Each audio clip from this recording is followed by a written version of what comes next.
Hey, yo, what the f***? This is some poly right here. So I just want to highlight where you're strong at. I got you. And where he's strong at. For sure. From the person that mixes the podcast every week. When this thing get out of hand, perspectives change, ideas change. Were you saying something? Let me turn this off. How your outlook change, all that kind of change, and things are the best and the greatest when it's raw. For sure. Right? We all had that debate about whose album was the best album. Right. Always the first album. Word. Why? Always the first album. Raw. True. So y'all motherfuckers is raw right now, and I like it. Word. So I just wanted to say, because I don't know when the next time I'm going to be able to see y'all in person. Right. It's from the person that get the first listen. You know what I mean? I get to hear first. I get to hear before everybody, before it goes out. Yeah. You know what I mean? Where you should do. Like, yo, y'all doing a great job. And I just wanted to just tell you in person, yo, you be highlighting some shit. And you be, like, the light bulb be going off. Like a lot of shit you say, fucking light bulbs be going off. So I just want you to kind of hone in on that strength. If you didn't know, Right. you know now. For sure. I got you. Alright? Absolutely. Alright? So look, he's a goofball sometimes, you know what I mean? And so he has the tendency to make people either hate him or laugh their ass off. Like he's like, right? So he's the black or white, right? You're the gray. It's a bunch of us. I'm a hand in the colony. Hold on. Everybody on their Martin, everybody marching for a young nigga like me to get tsunami on it. I'ma get it, I'ma win it, baby. I'll be on my curry till I crash your bird 40 on the tech. Yeah, I'm acting nerdy if it's at the Appalachian to the Appalachian. I'ma do whatever that they take to make a black a nation. Hold on.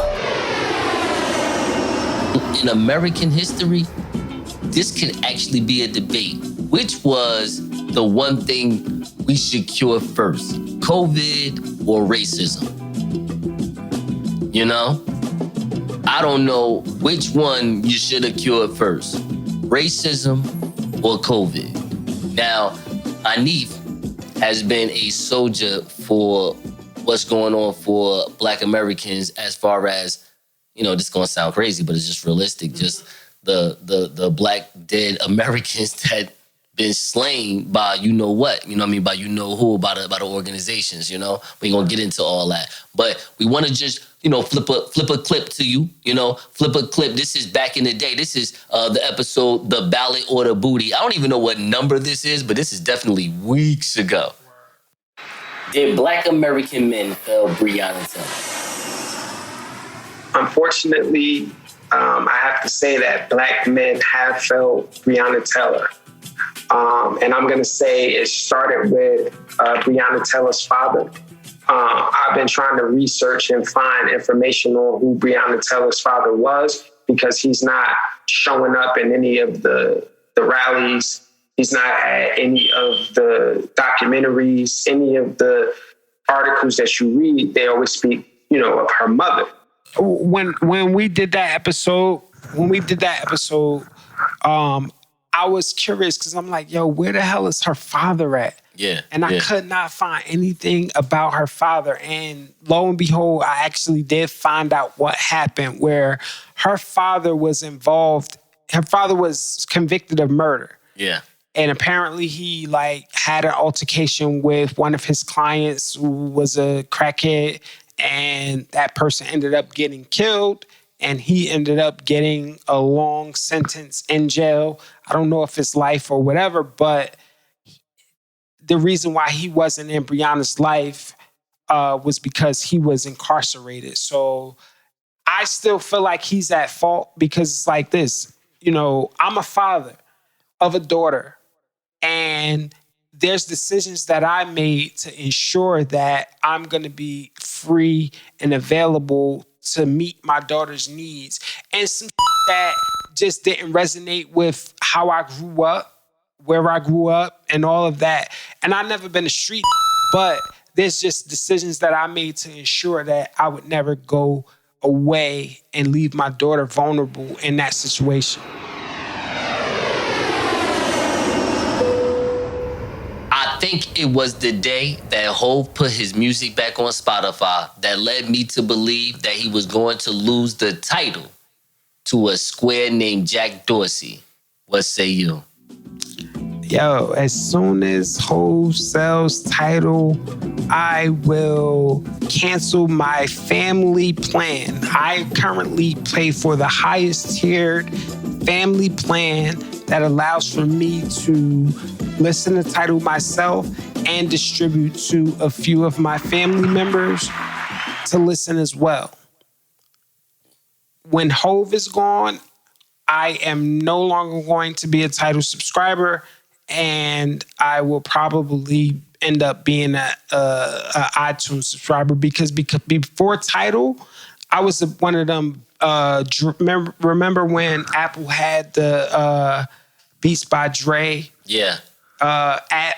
Yeah. Like Dre had the app where all of the music went through, and that was my thing.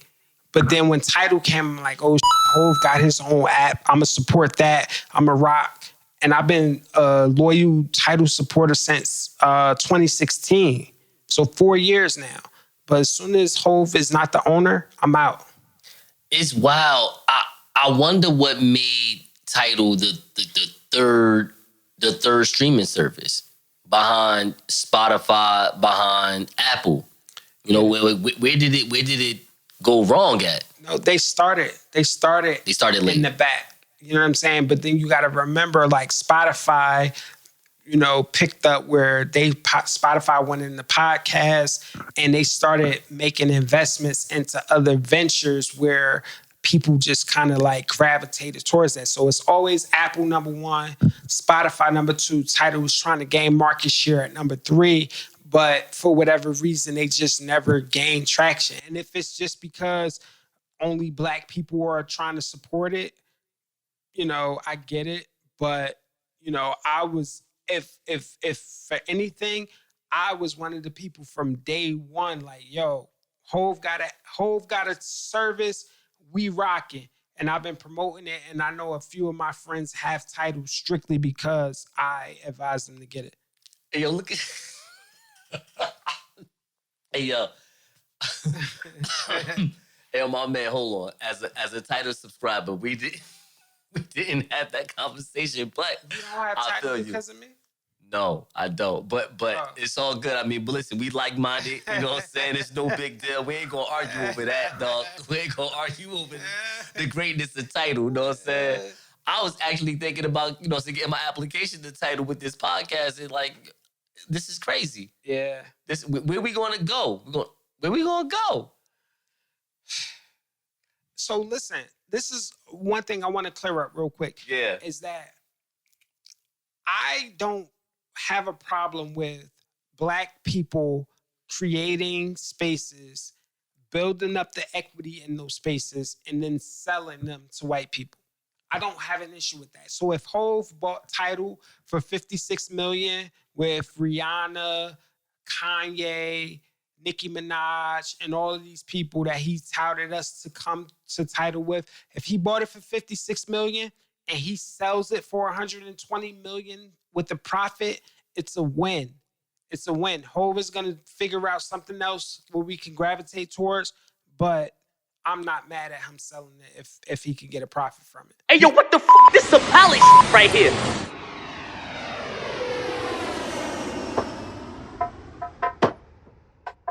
Welcome to the Late Night Cafe with your poet, the pilot of the Tuskegee train, the Nile River of Newark, New Jersey, and the greatest Henny Badger who ever lived, Nasor Naru.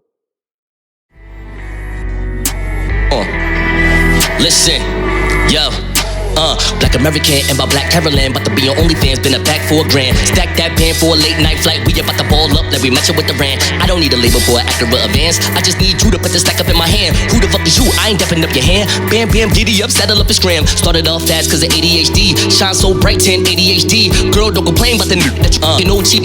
Can't pay the late fee. I don't give up. Me and Ben AC with a better AC. Go ahead, pop a squat. Girl, mop it up like Big Mama Mop. Put it out like Venus out and Todd. Back to these whack ass black niggas tag. That's mad cause a black got a black on business. LLC, girl, you know what that mean? This my house, I don't have no tenant. Who wants smoke? Got mad more spinach. Who got drip out rag your linen? Me, Pablo, Ricardo. They got guns like Castro with them. Started out fly, university high. Hawthorne didn't wanna bury me. Why? Age 17 in a Subaru box in a Mickey D shirt, trying to hurry these fries. Age 18, drop pods at the door. When I was 19, fake badge, top flight. 20 years old, drew the kids in the city. 21 mils, wanna suck the right. Age 27, I working for the dish. That's the boss lady after working on the shift. Bought a Monte Carlo with an unemployment check. 29, started selling purple for the flip. 30 years old, wrote trash, new rhymes. Lost boys paid for a Lex Coupe line. 33, running my radio regime. Bombs away, I'm the next shoot time.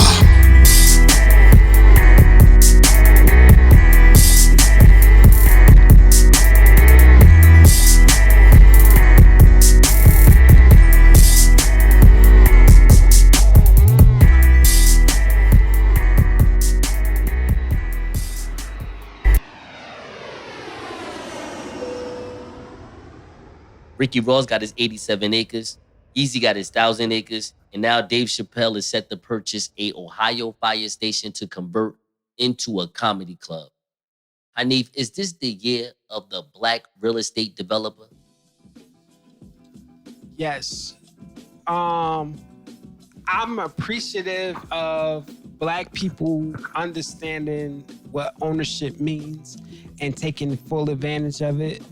You know what I'm saying? Dave Chappelle owning a comedy club makes all the sense in the world because Dave Chappelle is arguably the best comedian in the world at this point. Yes. So him owning a comedy club and creating a venue and a space where people can come up and the next Dave Chappelle could potentially come through that circuit, that makes all the sense in the world to me. In Ohio at that. Yeah, for sure. You know, that's very different because usually great comedy clubs come from New York, come from LA, come from maybe I want to say DC. Yeah. You know, DC, like upstate New York, like close to Canada. Yeah. Because there's a lot of Canadians that's coming to the States and they be flourishing. Right. You know, even if you want to go back in the day to the 80s, you mean Dan Aykroyd, Chevy Chase. What's the dude that did Mike Myers? I was about to say the dude that did Austin Powers. Spy Who Shagged Me. Exactly. You know what I mean? So there's been a lot of great comedians that, you know, that been in, you know, up north basically, but New York, LA be for the most part. For sure. You know what I mean? But that's dope. I mean, look, Middle America has a voice. Right. You know what I mean? And I'm not trying to be funny when I say this. I mean, Middle America has a voice. 70 million people voted for you know who.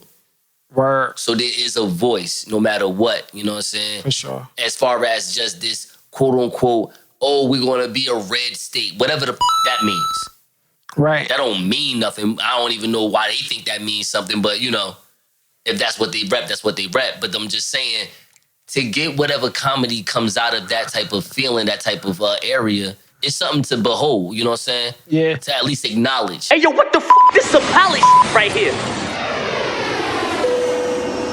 As the term, come as you are in the house of the Lord, got out of hand, traditional black Christians seem to think so. Yo, so I was talking to my man, one of my mans that had been promoting the podcast as of late. He'll get everybody to just say, hey, look, what you think about the podcast? Is it dope? Is it this? Is it that? Whatever. So we got into a heated debate about how he dresses when he go to church. Mm-hmm. So he goes to a church where 90% of the people that go to the church have this traditional Black American, you know, approach to it, where they basically going to come Sunday best. Right. Now, if you want to get, you know, super woke into that's right, I'm going to use the W word. You want to get super woke into the logic, Sunday best is actually some slavery shit. Right. That's a slave mentality type of conduct right there, to be honest with you. Now, with that being said, that doesn't mean that that conduct has not produced doctors, lawyers, teachers, entertainers, great people in the Black American culture through this Sunday best mentality. Right. So that's why it exists to this day, because people became winners and winners win. So it is what it is. Now, fast forward into this new era where millennials will say, well, you know what? I'm not investing my money in buying suits and slacks when I don't really have to wear that all the time. I'm just I just get to just chill. It's not that serious. Right. Like, I could wear some dope, but you know, as long as it, if it only costs me $70 to get fly, like, yo, and I look right, this is where it's at. For sure. That's millennial talk, and that's cool. So you come to church, jeans, maybe even come with a hoodie. It don't even matter at this point, because you take the come as you are as this new level thinking where it's like, yeah, like, yo, I'm gonna come as I am. Like, yo, I'm just coming for a sermon. It's not that serious. Yeah. The traditionalists are looking like, what's this about? Yeah. Now it's an issue. Old head churches are going to die off probably because of that thought process, because realistically in the new era, you're like, okay, well, this is the new era. Yeah. You got to reach these new people, because even though they look, you know, whatever you think they look like, they the new people with money, new people with jobs, new people with, you know, that want motivation, but you probably turned them around. For sure. Because you made them look like, you know, they're looking kind of different. Which, you know, and I ain't gonna lie, here's where I would understand. I'm about, you know, you can say whatever you want, where I understand on their end, because again, they have been teachers, doctors, lawyers that been through that Sunday best.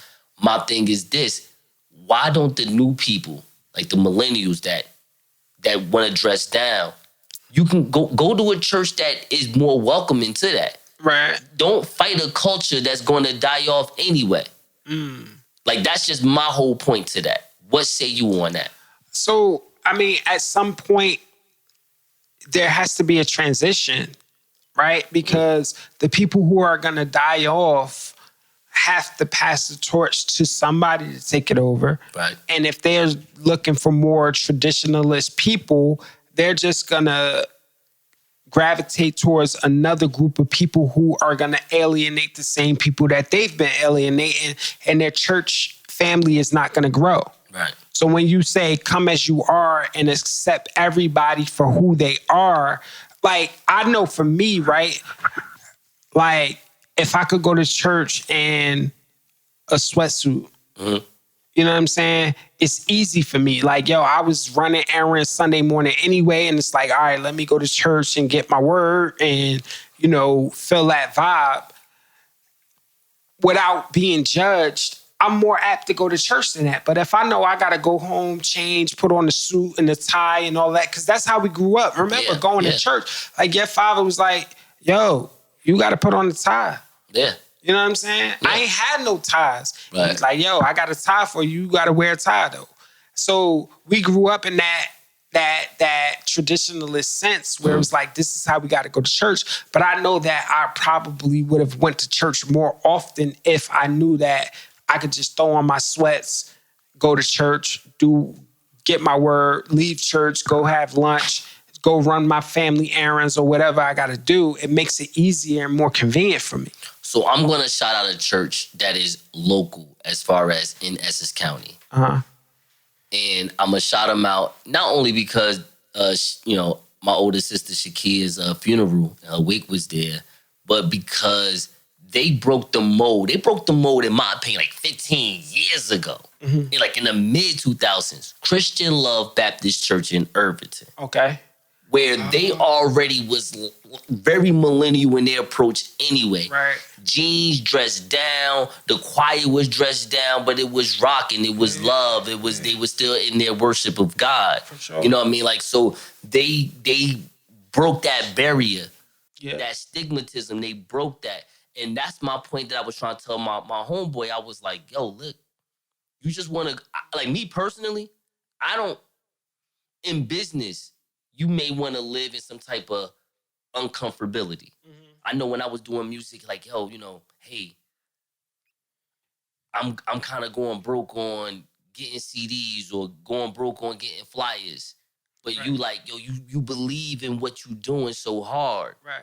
You so consistent in that. You like, yo, it don't matter. Like even if I don't get to where I want to go, I'm going to get somewhere that's going to get me where I need to be. For sure. In this case, I want to be comfortable. I want to go somewhere where everybody like, yo, whatever. Like, yo, what's up? How you doing? Right. Yo, what's good? Da, da, da, da, da. You know what I'm saying? Like, it should have to be uncomfortable. Yeah. Like, we all just going to worship God. It's not that serious. For sure. You know what I'm saying? Because I ain't going to lie. I remember when I was young, ain't like young, but like in my 20s, I went out with this young lady. She was from Roselle.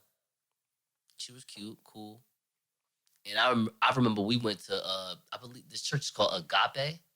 Okay. Sound familiar. Right? Agape, something like that. It's in Linden, Broadway, something like that. So, I ain't going to lie. She came off, she took her sweater off, so she had this, like, in my opinion, it was a very, like, it was a club dress. Like, sexy. Yeah. And, traditionalist, I'm raised in a traditionalist, you know what I'm saying? Like, I kind of said something like, I'm like, you wore that to church? Like, you wore that? Like, that's how you coming? Yeah. And she was like, what you mean? And I ain't gonna lie, I never back and forth there. Like, after she said it like that, I just left it alone. Like, all right, you know what I'm saying? Obviously, who am I to judge? Because I don't even go to church like I used to, you know what I'm saying? For sure. So I don't even want to sit there and pop that off like that. But that's a struggle for Black women too. You know what I'm saying? Black women who are hippie, curvy, you know what I'm saying, voluptuous, or however you want to term it, they can wear a regular dress that another woman would have wore, and it appears to be out of context because their body is filling it out in a way that, makes men look and pay attention. You're being very nice. I appreciate you. I feel like she wore definitely a dress. I would have saw her at the lobby in Elizabeth. No problem. Right. Okay? Like, and here's the thing with that. It's like, yo, I can't even tell you because come as you are. I can't sit there and say like you wrong for coming like that. But I don't want to confuse my club with my church either. Yeah. You get what I'm saying? Because I don't know whether I'm supposed to be like buy you a drink or get you a cracker in a grape juice. I don't know right now. Is this a good time to interject that the Pope has been caught 2 times liking the picture of women who are scantily clad on Instagram? So I actually wanted to put that in my this is some BS, this is some bullshit segment. I actually have that. Okay. It's the last one. The last one is always the one. You know what that you know what that is. Yeah. But all right. I won't get into like the bigger part of my joke, so that's gonna make it so great. But I will. But I'm just saying, like, all right, since you said that, shouldn't we be like? I'm not saying we should be okay with this, but we should be okay with this based on what we have dealt with priests. Right? How about that? I'm just saying, like, yeah, I get it. This Pope's like, but here go my problem with it, and I'm not gonna come at Margaret. I think her name Margot Fox. Margot Fox. I'm not gonna come at her because women are just just jump on top of us, and which would be great, but it won't be in the way I would like it. Right. So here's the issue with that. Why do you have to do it for IG? And when I say IG, I'm not talking about Instagram. I'm talking about instant gratification. What does that do for you? Right. What does that do for you? Okay, yes, actually, it does everything for you. That's interesting. You know what I mean? It does everything for you. It does nothing for the Pope. Yeah. But at the same time, you should feel honored. Like, have you not watched The Pope that was on HBO? Yo, it's the Pope. The Pope can get anytime he want. Yeah. Pope can come. Hey, yo, man, sweetheart, turn that around. Who told you thou wanted to see you from the front? What are you talking about? You know, I don't understand. But she did that for favor. She did some Kyrie Irving shit. I'm doing shit for favor out here. Like, I need more likes. I need more love. I need more self-validation out here. Right. It's ridiculous. You know what I mean? That Pope didn't have to go through that. Because I swear, if that Pope was, you know, out here touching little boys, he was double tapping little boys. Right. You know, it would be like, it'd be controversy. It wouldn't be, oh, get this motherfucker the fuck out of here. It'd be like, no, let's wait until God says something about it.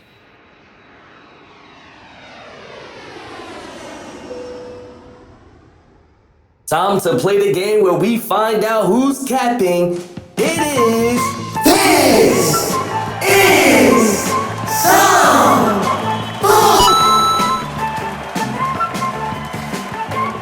This is the game where we find out if this is the bull. According to iNews, look, I'm serious, folks. There's a website that has copyrighted the letter I before anyone else. Congrats anyway. The Burmese python are not only extremely invasive species in the Everglades area of South Florida, but they can also be served up in restaurants if scientists can confirm that they are healthy to eat. Is it bullshit that in 2021, the meaning 24-inch pythons will be coined delicacy in Miami? Yo, this is some bull because my anaconda don't want none.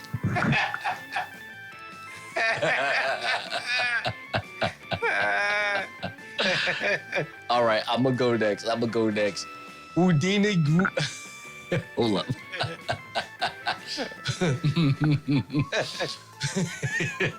Houdini group member John Fletcher, better known as Ecstasy, has passed away on December 23rd. He and his partner, Jaleel Hutchins, are known for being one of the first rap groups to add R&B elements to their music, such as The Friends and One Love, One Love. Looking just to have just one love. Yeah. So, Hanif, is it bullshit that Houdini didn't do a collab with Lil Yachty, Uzi Vert, and Young Thug, seeing how they all dressed alike? Yo, that would have been flames. According to New Jersey Globe, Newark's tax collector and the $1 Million Man Ted DiBiase's #1 fan, Ernest Turner, has resigned after auditors found a substantial amount of city funds missing, with some of the checks being written to Turner himself. Seeing how Ernest Turner handles the collections of properties, utility bills, and tax liens, is it some bullshit that his annual salary of $141,416 isn't going towards your rent? My rent $1,100. Got it, bro. Come on. Throw that over, you know what I'm saying? Get that Essex County COVID fund ready for me, bro. Early. All right, last one. Vatican superstar Pope Francis got caught engaging with OnlyFans star Margot Fox on Instagram after she did what most naked women on Instagram would do: share your personals to the world for Uber validation. Hanif, is it bullshit that we shame a pope for giving a woman a like, but then turn around and say only God can judge me if a priest give a boy a double tap? Don't answer that. You already know it's the bullshit. Thank you. Bye-bye.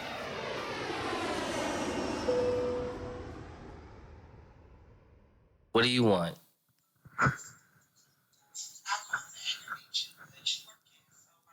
Oh, yeah?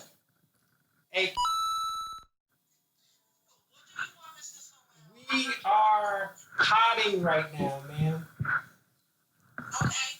How you doing? I am alright. You good? You still hate me? I never hated you. All right. Good. As long as you don't hate me. Mr. Jesse, Yeah, what's up? you should come out here and smoke with me and keep me company while I rap. Ooh. He's paying gifts for these ungrateful Negroes in the back alleys. Okay. When you want me to do that? When you want me to do that? Whenever you finish with your viral session. Oh, okay, sure. I'm going to bust my own move. I don't need him anymore. Hey, yo, what the f***? This is some Polly right here.